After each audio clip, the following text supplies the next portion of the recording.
作为习近平主席特别代表，正在罗马出席 G20 系列峰会的国务委员兼外交部长王毅，分别与俄罗斯、意大利、法国等多国外长举行会晤。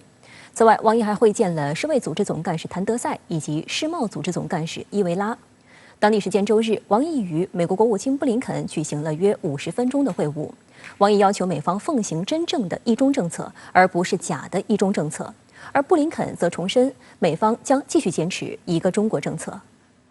当地时间周日上午，王毅与布林肯在罗马举行会晤，这是两人今年3月在阿拉斯加会谈后首次面对面。外界关注两人再次会晤会不会重现安克雷奇唇枪舌剑的名场面，尤其是在台湾议题上展开交锋。根据公众号玉渊谈天发布的消息，会谈地点是在中国代表团驻地，布林肯率领美方代表团抵达会晤地点后从侧门进入。王毅与布林肯两人见面时没有碰肘，也没有进行过多寒暄，现场记者短暂拍照后，双方团队立即就座，会晤约50分钟。会谈中，王毅表示，这几年由于美方奉行错误的对华政策，致使中美关系遭受全面冲击，美方肆意干涉中国内部事务，本届国会就出台了300多项反华议案，美方将900多个中国实体和个人列入各种单边制裁清单，严重破坏了中美之间的正常交往。美方还在全球范围拼凑打压中国的各类小圈子，甚至对很多中小国家施加压力，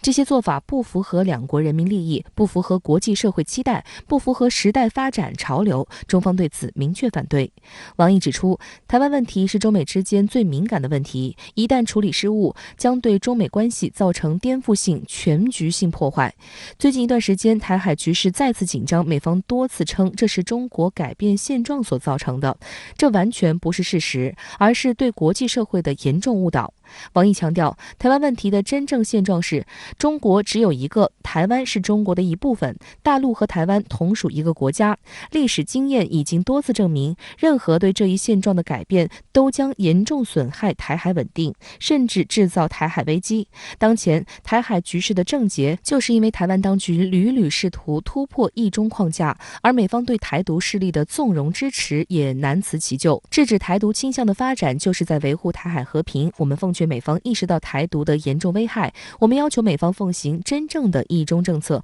而不是假的一中政策，要求美方履行对中方所做的承诺，而不是背信弃义，要求美方把一中政策真正落实到行动上，而不是说一套做一套。王毅还表示，愿同布林肯建立经常性联系，就如何管控双方分歧，妥善解决出现的问题，及时坦诚地交换意见，以增进了解，消除疑虑，避免误判，探索合作。布林肯重申，美方将继续坚持一个中国政策。布林肯表示，美方赞同美中应本着相互尊重的精神发展两国关系，愿同中方保持沟通，负责任地管理分歧，避免对抗，甚至发生危机。会围绕中美关系当中现在存在这个问题，或者是未来应当准备的一些这个议题呢，进行进一步的沟通交流。希望美方呢多发出一些积极的声音，不要在台湾等涉华核心利益的等重大问题上这个制造麻烦，为两国关系走向一种稳定的可控的这种状态呢做出努力。根据中美元首9月10号通电话达成的共识，双方高层通过多种方式保持经常性联系。先是中共中央政治局委员、中央外事工作委员会办公室主任杨洁篪与美国总统国家安全事务助理沙利文在苏黎世会晤。紧接着，中共中央政治局委员、国务院副总理、中美全面经济对话中方牵头人刘鹤分别与美贸易代表戴琪以及美财政部长耶伦举行视频通话。另外，中美元首通话2个星期后，在加拿大被非法拘押近3年的华为首席财务官孟晚舟返回中国，这也是中方此前开出的纠错清单中的一项内容。然而，就在中美关系出现缓和迹象之际，本次 G20 峰会召开前一段时间，美国再度加大了对中方的施压力度，不仅纠集多国海军在南海大搞双航母演习，更是大肆炒作台湾议题，导致台海局势急剧升温。当地时间周五，王毅在参加 G20 峰会期间直接批批评美国破坏台海和平稳定。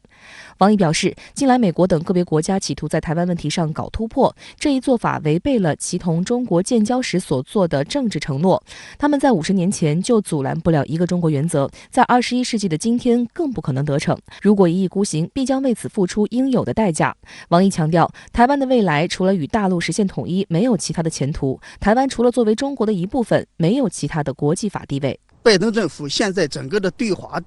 战略和政策就充满了矛盾性。一方面，他想让想与中国希望中国与美国合作，应对一些比方共同性的地区性挑战，但是呢，他又想在这个所谓的人权、涉台、南海等一系列涉华核心利益上问题上，又想把它当作制华恶华的牌来打。当地时间周六，王毅在罗马会见俄罗斯外长拉夫罗夫。王毅表示，中方高度评价普京总统关于中国是俄罗斯最可靠全面战略协作伙伴的论断，愿同俄方一道推动构建新型国际关系和人类命运共同体，高举多边主义旗帜，坚持走人间正道，反对小圈子、假民主、新冷战等各种邪门歪道。拉夫罗夫表示，近期两国元首互动频密，引领俄中关系迈上历史新高。俄方愿同中方共同努力，积极落实两国元首重要共识，筹备好两国元首会晤和总理定期会晤，推动各领域合作取得更大成果。此外，双方对美英澳建立三方安全伙伴关系，并计划开展核潜艇合作表示严重关切，认为 AUKUS 是典型的军事集团，美英澳搞小圈子，违背求和平、促合作、谋发展的时代潮流，不得人心，也没有出路。当前的形势下进行这个拉帮结伙、搞小圈子，它不利于全球统一的、协调的，或者说共同推动全球经济恢复的这种努力，不利于这种合作。而在与意大利外交与国际合作部长迪马约以及法国外长勒德里昂的会谈中，意法两国外长均表示愿加强同中方的协调合作，坚定捍卫多边主义，坚决反对霸权主义、单边主义和保护主义，并强调坚定奉行一个中国政策。因为受疫情影响，全球多边会议大多数都改为这种线上。这次呢，也是线下举行的一个重要的多边会议，所以通过这种面对面的沟通交流啊，也是难得的一个机会。